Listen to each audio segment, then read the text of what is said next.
क्रोध को समाप्त कैसे किया जाए? होता है किसी किसी व्यक्ति के जीवन में क्रोध बहुत होता है। आपको लगता है कहीं कहीं कि मेरे पितर मुझ पर क्रोध कर रहे हैं। आपको कभी कभी लगे कि मेरे ऊपर पितृ दोष लगा हुआ है या पितरों का श्राप लगा हुआ है, या हमारे यहाँ पर लोग अधोगति में ज़्यादा मर जाते हैं, हमारे यहाँ ये काम ज़्यादा हो जाता है, तो निवेदन है, श्राद्ध पक्ष चल रहा है, प्रयास करिएगा। एक चावल की कटोरी में, कटोरी के अंदर थोड़ा सा चावल रख लीजिए कच्चा। उस चावल की कटोरी में एक बेलपत्र, थोड़ी सी दुर्वा बांधकर पानी का मटका, परिंडा या जहां अपना रसोई घर में जल रखते हो, उस कटोरी को वहां पर 2 दिन 3 दिन तक रख दो। वैसे तो 16 दिन रखो ज़्यादा अच्छा था, पर जो दिन अपने को मालूम है 2-3 दिन उसको रख दीजिए। घी का दिया लगाइए।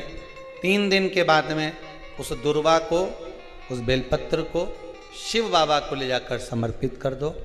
चावल पूरे घर में घुमाने के बाद चिड़िया को या नदी में या किसी जीव को प्रदान कर दीजिए। महाराज, पितृदोष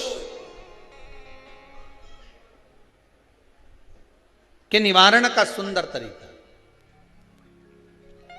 कल आपको कथा में कहा था, अगर हम ब्राह्मण को भोजन नहीं करा पा रहे, गौ माता को भोजन नहीं दे पा रहे, श्वान को, कुत्ते को भोजन नहीं दे पा रहे, कौवे को भोजन नहीं दे पा रहे हैं, किसी कारणवश हम श्राद्ध नहीं कर पा रहे हैं, किसी कारणवश हम पूर्वजों को नहीं मना पा रहे हैं, ऐसा कोई घर नहीं जिसके घर के पितृ श्राद्ध पक्ष में पृथ्वी पर नहीं आते। तुम पूछो मत पूछो, तुम्हारे घर के पूर्वज तुम्हारे यहां जरूर आते। दरवाजे पर आकर खड़े होते हैं पितृ, दरवाजे पर आकर हमारे घर के पितृ खड़े होते हैं, स्मरण करते हैं कि हमको यहां से कुछ भाग प्राप्त होगा, कुछ मिल जाएगा, कुछ प्राप्ति हो जाएगी।